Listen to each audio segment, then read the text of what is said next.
আল্লাহ তো বারবার বলছে আমি সংখ্যা গুনবো না, আমি হুসন সৌন্দর্য গুনবো, সৌন্দর্য দেখবো। আমি তো কোয়ালিটি চাই। তো কোয়ালিটির তো দুইটা স্তর, হয় আমি আল্লাহকে দেখছি, নয়তো আল্লাহ আমাকে কি, এ কথা আমার দিলে থাকতে হবে, আমার দিলে থাকতে হবে। যদি এটাই আমাদের দিলেই থাকে তো 4 রাকাত সুন্নত নামাজ 1.5 মিনিটে পড়ে গেল। যদি এ কথাই আমার দিলে থাকে তাইলে 33 বার সুবহানাল্লাহ 30 সেকেন্ডে কেমনে পড়ে? এই কারণে ভাইয়া এটা জরুরি। জিন্দেগিতে আসলেন আর গেলেন, নিজে নিজের মতোই রয়ে গেলেন, আমি আমার মতোই আপনি আপনার মতোই, তাহলে এটা ঠিক না। কিছু মানুষ আছেন আপনারা নিজেদের সবচেয়ে বড় একটা সফলতা মনে করেন, একটা মাহফিলে আসছেন, বিভিন্ন অ্যাঙ্গেলে 2-4-10টা ছবি উঠাইছেন মোবাইলে, এই একটা ফাইজলামিতে একটা ফালতু কাজে মনে করছেন অনেক বড় সফলতা। এরপরে একজনকে দেখাইবেন, দেখ ওই হুজুরের সাথে আমি ছবি উঠাইছি। কেমনি উঠেছ? চুরি করে উঠেছি, হুজুরের টের পাইছে না, হুজুর ওই দিকে তাকায় ছিল, আমি আস্তে তলে দিয়া উঠাইছি। এখনো একজনকে দেখছি খুব সতর্কতার সাথে, অত্যন্ত ইখলাসের সাথে ছবি উঠাইছে, মানে অত্যন্ত মনোযোগ দিয়ে খুব সতর্ক ছিল, যাতে করে হুজুরে না দেখে, আমিও না দেখি, ওনারও কাজ হাসিল হয়ে যায়। বিরাট বড় অর্জন একটা ছবি, অনেক বড় সফলতা। যে আপনি একবার কাইত করে, একবার সিট করে, একবার সোজা করে, একবার বাঁকা হয়ে আপনি একটা মহান কাজ করছেন, মহান একটা কাজ করছেন। কোরআনুল কারীমের মধ্যে আল্লাহ তাআলা বলছেন ওয়াল্লাযীনা হুম আনিল লাগযি মুরিদুন, জান্নাতি মুমিন তারা যারা যাবতীয় বেহুদা কথা এবং কাজ থেকে নিজেকে বিরত রাখে। কোরআনুল কারীম আল্লাহ তাআলা বলছেন আমার প্রিয় বান্দা ইবাদুর রহমান, রহমানের বান্দা কারা, এটা বলতে গিয়ে আল্লাহ তাআলা একটা বলছেন, এটাও ওয়া ইযা মাররু বিল লাগযি মাররু কিরামা, অনর্থক কথা এবং কাজ যখন তারা দেখে তখন তারা সেখানে না বসে ভদ্রচিতভাবে পাশ কেটে চলে যায়। আল্লাহ তাআলা বলছে তারা ইবাদুর রহমান, তারা রহমানের বান্দা, তারা আমার মায়ার বান্দা, দয়ার বান্দা, তারা আমার আদরের বান্দা, আদরের বান্দা। আমাদের প্রিয় নবী সাল্লাল্লাহু আলাইহি ওয়াসাল্লামের এই হাজার হাজার লাখো হাদিস যা তো নবী সাল্লাল্লাহু আলাইহি সাল্লাম বলছেন, উম্মতের সামনে বলে গেছেন, যে হাদিসগুলো মুহাদ্দিসিনে কেরাম 4টা হাদিসকে বলেন যে এটা পুরা সমস্ত হাদিসের মেরুদণ্ড, প্রাণ, সারাংশ, খোলাসা। তার মধ্যে একটা হাদিস হলো এই হাদিসটা, যে মিন হুসনে ইসলামিল বারই তারকুহু মা লা ইয়ানি, কোন ব্যক্তির ইসলাম নবীজি বলেন সৌন্দর্যমণ্ডিত হবে, যেটা শায়েখ এখন বললেন যে আমাদের চাওয়া মুমিনের কাছে আল্লাহ তাআলার চাওয়া তার ইবাদতের আহসান, হুসন, সৌন্দর্য চায় আল্লাহ তাআলা, কোয়ান্টিটি না কোয়ালিটি, পরিমাণ না গুণগত মান, পরিমাণ না গুণগত মান চায়, কোয়ালিটি চায়, কোয়ালিটি, আহসান, হুসন। তা আল্লাহ নবী সাল্লাল্লাহু আলাইহি সাল্লাম বলেন কোন ব্যক্তির ইসলামী জিন্দেগিটা, ইমানি জিন্দেগিটা এই সৌন্দর্য হবে, হুসন, যেটা আল্লাহ চায়, এটা হবে কিভাবে? নবীজি একটা সংক্ষিপ্ত প্রেসক্রিপশন বলছেন, তারকুহু মা লা ইয়ানি, যেই কথা যেই কাজের কোনো অর্থ নাই এমন সমস্ত অর্থহীন কথা এবং কাজ ছেড়ে দেওয়া, নিঃসন্দেহে এই ব্যক্তির ইসলাম সৌন্দর্যমণ্ডিত হবে। এক সহজ প্রেসক্রিপশন, তারকুহু মা লা ইয়ানি, যে কথা যে কাজের অর্থ নাই, এর থেকে ঘুমাইলে ভালো বেহুদা কথা এবং কাজের চেয়ে। তাহলে এই অর্থহীন কথা, ওয়াইদা সামিউল লাগওয়া আ'রাযু আনহু, আল্লাহ তাআলা বলেন বান্দা মুমিন প্রিয় বান্দা যখন অর্থহীন কথা শুনে আ'রাযু আনহু, তার থেকে বিমুখ হয়ে যায়। ওয়াকালু লানা আ'মালুনা ওয়া লাকুম আ'মালু, আর বলে ভাই তুমি তোমার কাজ করো, আমি আমার কাজ করব। সালামুন আলাইকুম, তোমার জন্য কল্যাণ কামনা করি। মানে আসসালামু আলাইকুম ভাই, ঠিক আছে যাও, বই বই মোবাইল টিপো, খালি ছাড়ো তাকে। এজন্য সংস্পর্শ, সান্নিধ্য, সোহবত, সাহচর্য বহুত বড় দামি জিনিস, গুরুত্বপূর্ণ জিনিস। এই মোবাইলটাও আজকে আমাদেরকে, এটা কিন্তু আমাদের মানুষের সান্নিধ্যের চাইতেও অনেক বেশি আমরা এটার সংস্পর্শে থাকি। আর এই মোবাইলের সান্নিধ্য মানে মানুষেরই সান্নিধ্য, অর্থাৎ মোবাইলটার মধ্যে আমরা যাই দেখি টেকি তো বিভিন্ন মানুষকে কেন্দ্র করি, হয় ভালো মানুষ নয় মন্দ মানুষ, হয় চরিত্রবান মানুষ নয় তো চরিত্রহীন মানুষ, হয় পুরুষ কিংবা নয়তো নারী।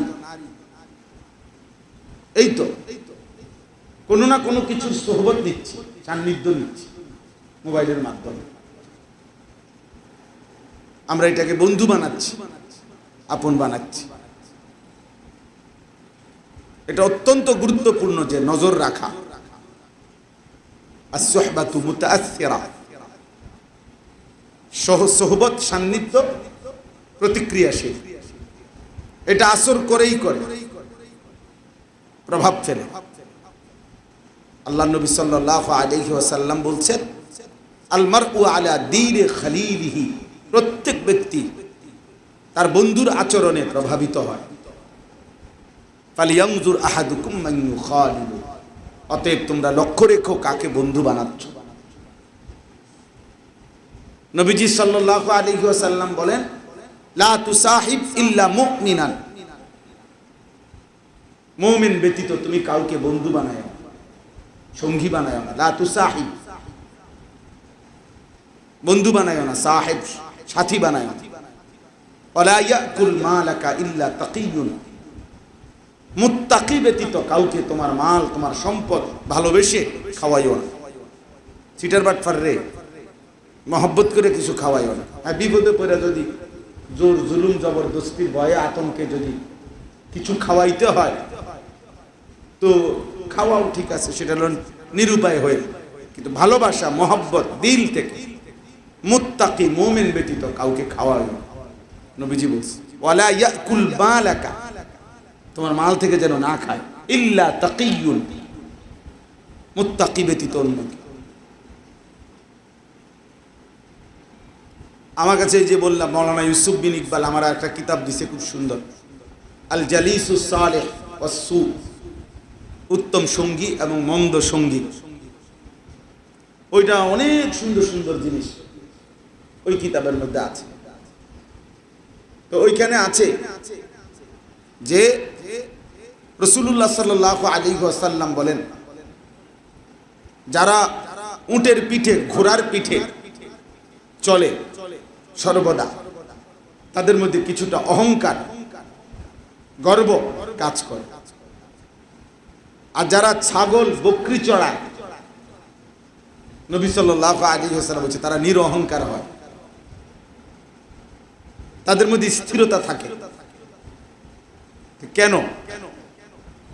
তো ওই কিতাবে লিখছে এটা সোহবত।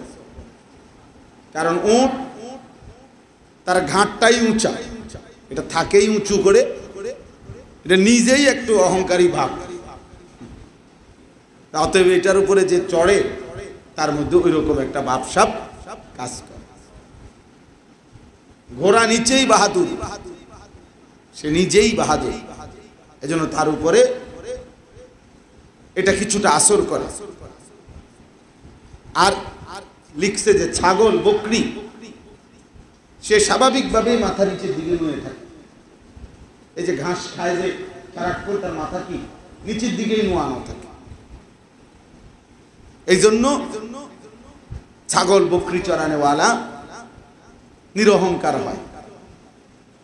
তো উনি দলিল দিছে যে আল্লাহ নবী সাল্লাল্লাহু আলাইহি ওয়াসাল্লাম বলছেন, হাদিস, মা বাআসাল্লাহু নাবিয়্যান ইল্লা ওয়ারাআল গানাম, এমন কোন নবী পৃথিবীতে আবির্ভাব হয় নাই, পাঠায় নাই আল্লাহ তাআলা।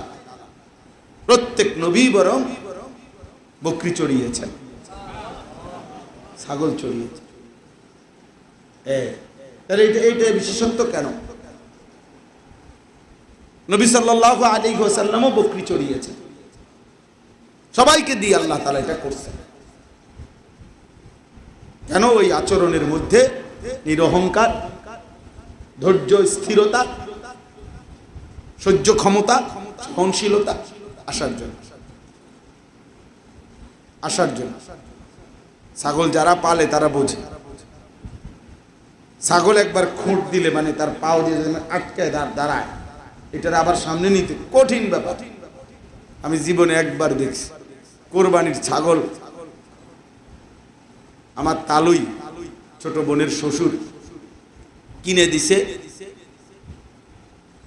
তো আমি ওনারে বলছি যে এটা তো ছাগল, না আমি এটা হাঁটাইয়েই নিতে পারো, আপনি জানগা রিস্কাত করে। এরপরে হাঁটাই আনতে গিয়ে 2-2.5 কিলো। তো আমি মায়ের পেটের থেকে পরে মনে এত কষ্ট পাইছি না যে এইটারে আনাইতে যে কি কষ্ট পাইছি।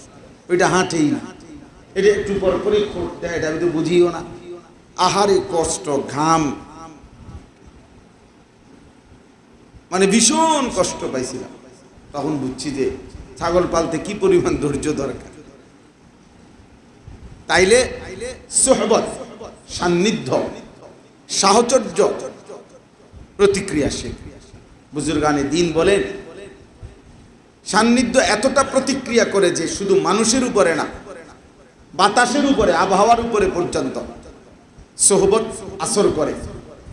মানে হলো কোথাও যদি আতর বা সুগন্ধি লাগানো হয় তো সেখানকার বাতাসেও অন্য কারো নাকে ঘ্রাণ লাগে, যে বোঝা যায় কেউ আতর ব্যবহার করছে।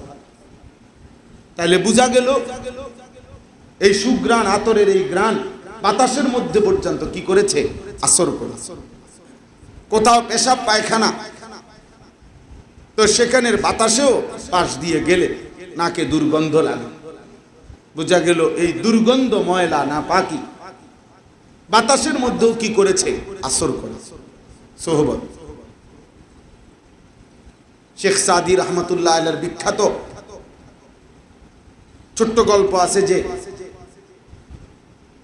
ফুল গাছের নিচে মাটি, গোলাপ ফুলের নিচের মাটিকে গন্ধ শুকে দেখছে যে এর মধ্যে গোলাপের ঘ্রাণ।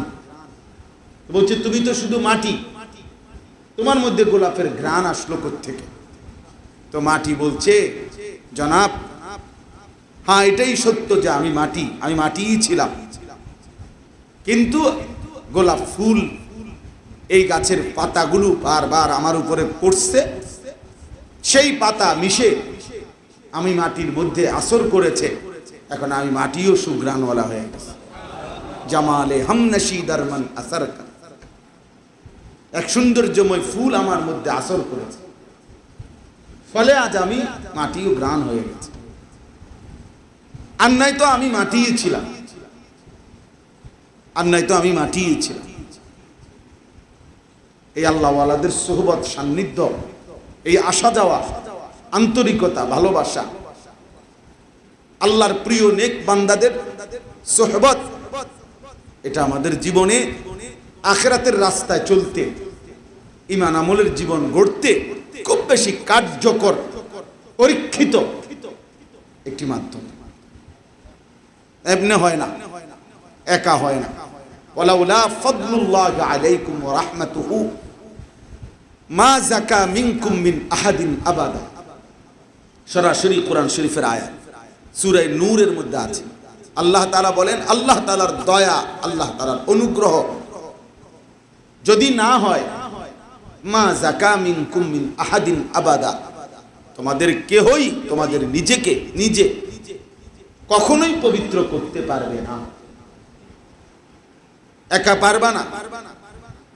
আমি সুন্দর হয়ে চলবো, আমি ফিটফাট হয়ে চলবো, আমার যখন যেটা ভাল লাগে আমি ওইটা দেখে দেখে নিজেকে সুন্দর করে সাজিয়ে তুলবো, হবে না, এলোমেলোই হবে, সৌন্দর্য আসবে না। আখলাকের বিশুদ্ধতা, পবিত্রতা, জীবনের সৌন্দর্যতা আসবে না। সামান্য চুলের বাহার আর একটা প্যান্টের মডেল, এটাকে কি বলে না? সৌন্দর্য বলে না, সৌন্দর্য বলে। সৌন্দর্য অতিরিক্ত করতে গিয়ে এরপরে পড়ছে চিপা প্যান্ট। শায়েখের মুখে আমি একবার শুনছি যে আফ্রিকার মধ্যে যারা গোলাম কৃতদাস তাদেরকেই পরানো হইতো এই চিপা টাইট প্যান্ট, যেন কাজে ফাঁকি দিতে না পারে, বসতে না পারে। তাতে ফেসাব করতে হলেও দাঁড়াইয়া করতে হয়। হ্যাঁ হ্যাঁ, যাতে প্রস্রাব করতেও দাঁড়াইয়া করতে হয়। এই জন্য এই টাইট প্যান্ট শরীরের সাথে ৮-৬০ এটা পড়ায় দিছে। অপদার্থ প্রজন্ম পরবর্তীতে এটাই পছন্দ করছে, কারণ ওই যে নিজে নিজে পছন্দ করছে, যে নিজে নিজে পছন্দ করছে, যে এই জন্য গিয়ে পৌঁছে শেষ পর্যন্ত গোলামের পোশাক, কৃতদাসের পোশাক হয়ে গেছে তার পছন্দের ফেভারিট পোশাক। তো মানসিকতা কত নিচে নামছে, কত নিচে নামছে বলেন। এই জন্য সুহবত, সান্নিধ্য, বন্ধুত্ব কাকে বানাবো? মানুষ একা থাকে না, মানুষ একা চলতেও পারে না, মানুষ সমাজবদ্ধ জীব।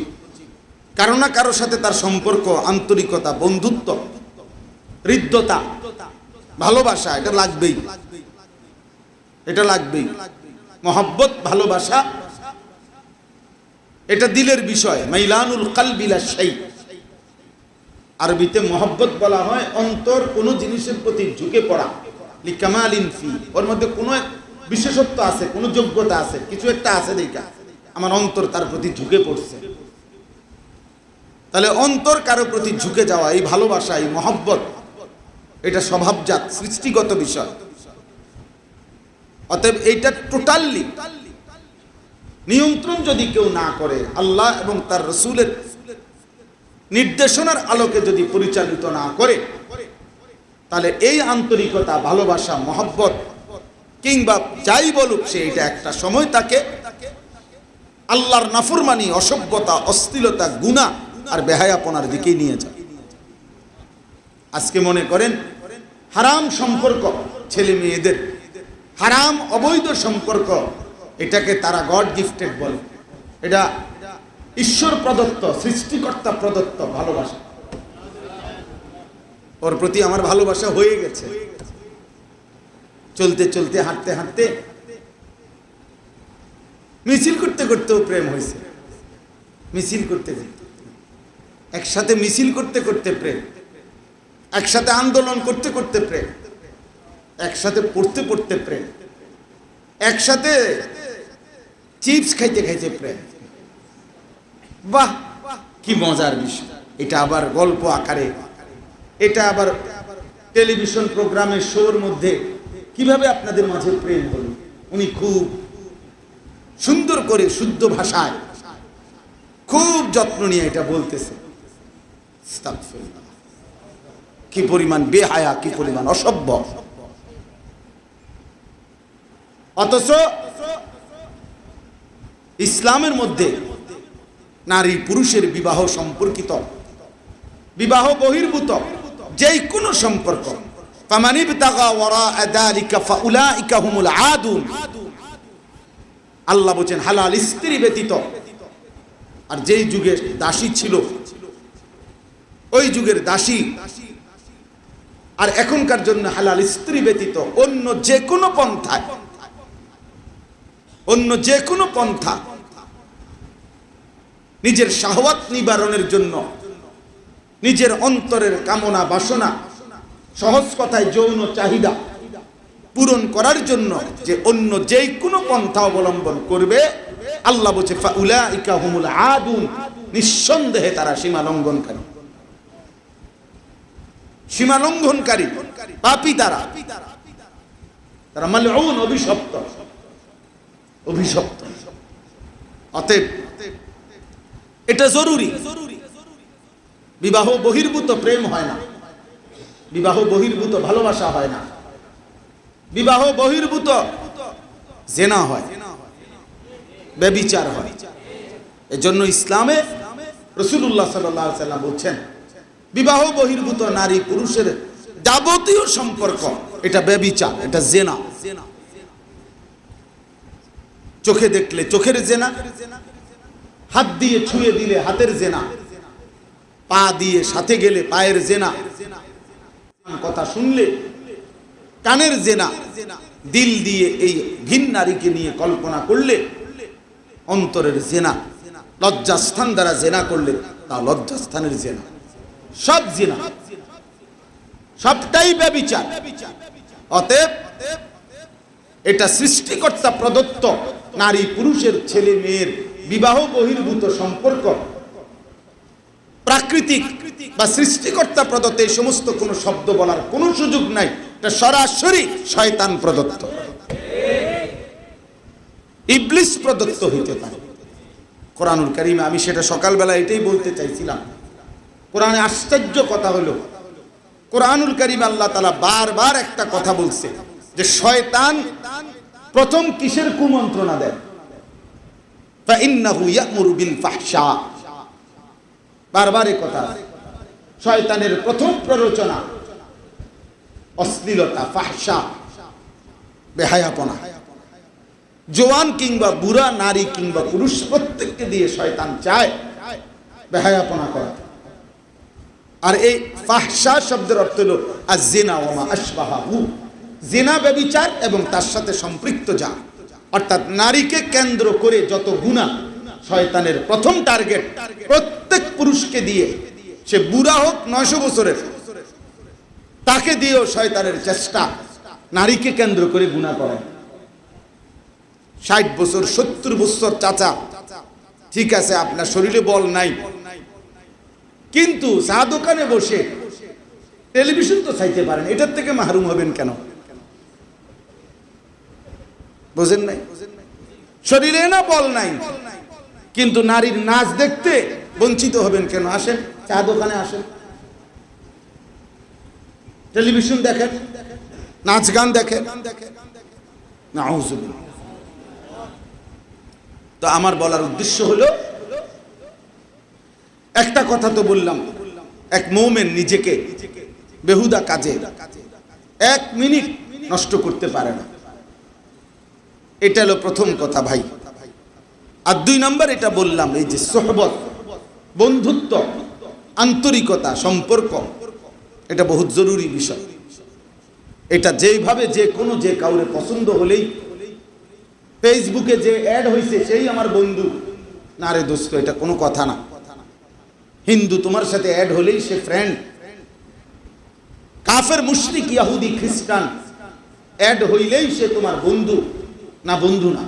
মুমিনের বন্ধু যে কেউ হইতে পারে না, মুমিনের বন্ধু জানতেন হইতে পারে না। বন্ধুত্ব এটা একটা গুরুত্বপূর্ণ বিষয়।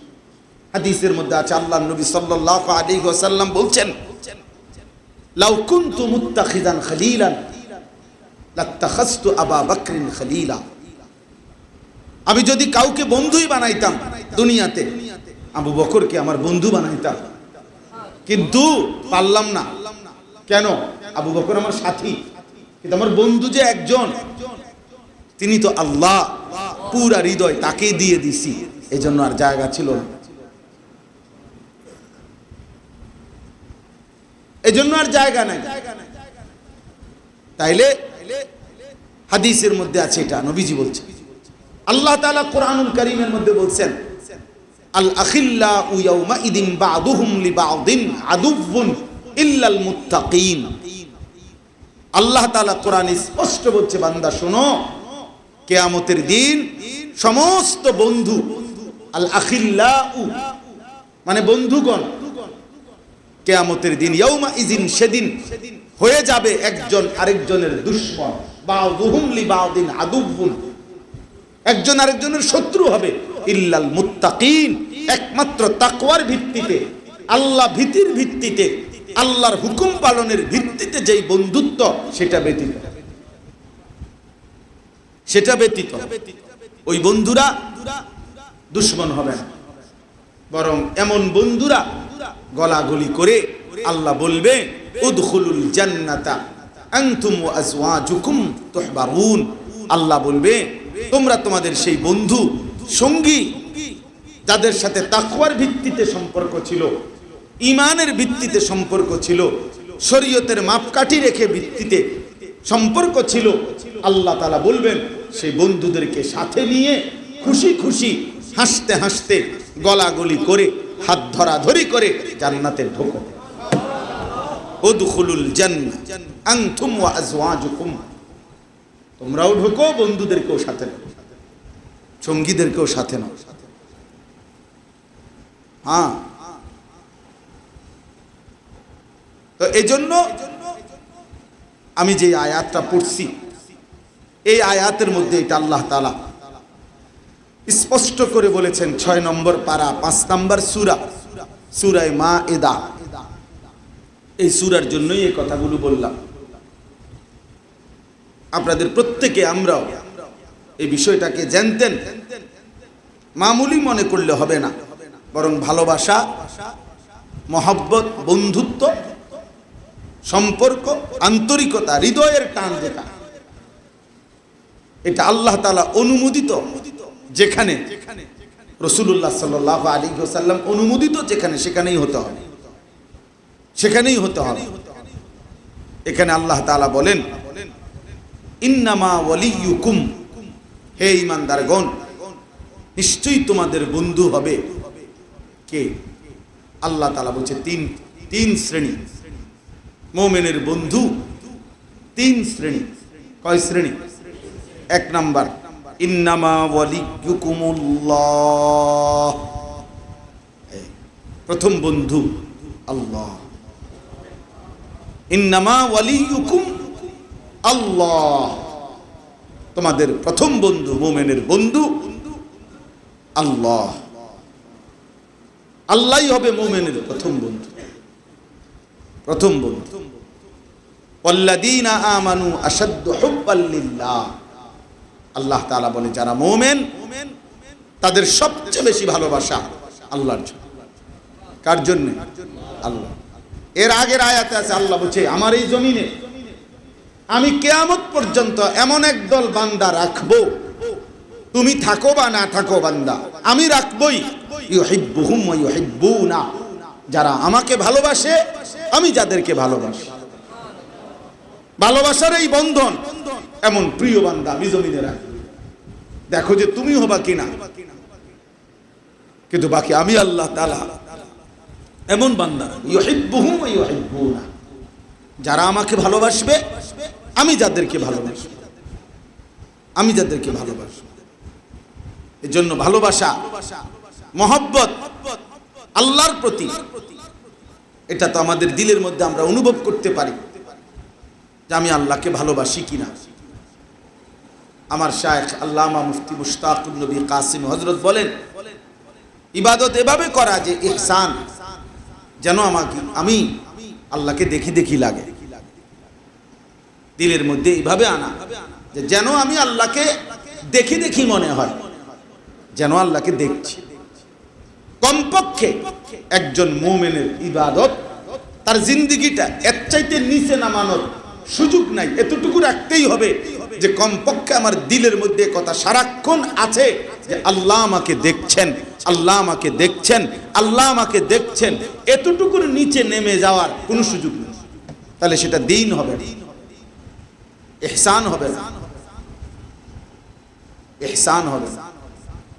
এই যেটা আজকে 1 মিনিটে বলতে চাইছেন যে আল্লাহ তাআলা বলছেন আমি মানুষকে সৃষ্টি করেছি লিয়াবলুয়াকুম আইয়ুকুম আহসানু আমালা, তার আমল যেন আহসান হয়, হুসন। আর নবীজিকে জিজ্ঞাসা করছে ইয়া রাসূলুল্লাহ মাল ইহসান, এই ইহসান মানে কি, কিভাবে আহসান হবে? আল্লাহর নবী সাল্লাল্লাহু আলাইহি ওয়াসাল্লাম দুই শব্দ বলছে, দুই বাক্য, এভাবে আল্লাহর ইবাদত করবে যেন তুমি আল্লাহকে দেখছো, অথবা কমপক্ষে এটুকু যে আল্লাহ আমাকে দেখছেন। কাআন্নাকা তারাহু ফাইন লাম তাকুন তারাহু ফাইন্নাহু ইয়ারা। এর নিচে নামলো হয়েছে। এখন বলেন আমরা কই আছি? আমরা নিজেকে নিজে বলি যে আমার দিল এমন হলো কিনা যে আমি যখন সেজদা দেই তখন আমি আল্লাহকে দেখি। কথা বলেন।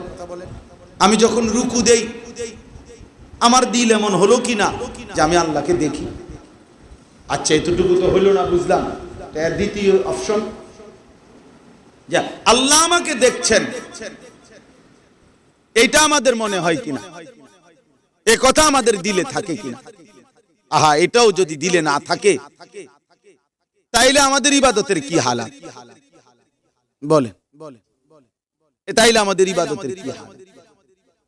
তাইলে আমাদের ইহসান কোথায়? তাইলে আমাদের ইবাদতের সৌন্দর্য কোথায়? আর এর জন্য যদি কোনো মেহনত না করা হয়, এর জন্য যদি ধারাবাহিক কোনো চেষ্টা না করা হয়, ওই মাকামে না পৌঁছলে তো আমার ইবাদত সুন্দর ইহসানের মাকামে যাবে না, সুন্দর হবে না।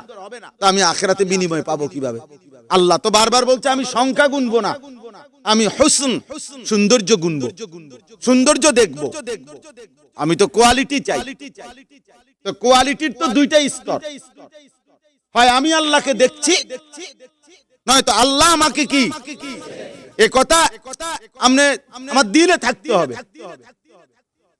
আমার দিলে থাকতে হবে। যদি এটাই আমাদের দিলেই থাকে তো 4 রাকাত সুন্নত নামাজ 1.5 মিনিটে পড়ে গেল। যদি এ কথাই আমার দিলে থাকে তাইলে 33 বার সুবহানাল্লাহ 30 সেকেন্ডে কেমনে পড়ে? সুবহানাল্লাহ সুবহানাল্লাহ সুবহানাল্লাহ সুবহানাল্লাহ সুবহানাল্লাহ সুবহানাল্লাহ, এটা কিভাবে পড়ে? কিভাবে সম্ভব এটা?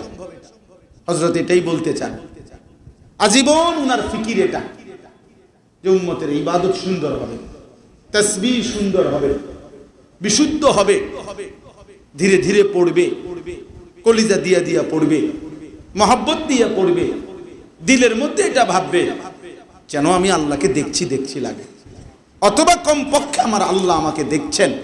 একথা 1000 বার, লাখ বার, কোটি বার বলে বলে কোন আল্লাহওয়ালা হক্কানি বুজুর্গের সান্নিধ্যে থেকে নিজের মধ্যে দোস্ত এটা আনতে হয়, এটা মস্ক করতে হয়, এটা প্র্যাকটিস করতে হয়, চর্চা করতে হয়, চর্চা করতে হয়। এমনি এমনি হয় না, এমনি এমনি হয় না। শুধু কেবল দাঁতের আগায় 2-4 শব্দ বিশুদ্ধ বলে দিলেই, ফটাফট বক্তৃতা দিয়ে দিলেই, অনেক কথা গুছাইয়া চমৎকার স্টাইলে বললেই সেটা দিন না।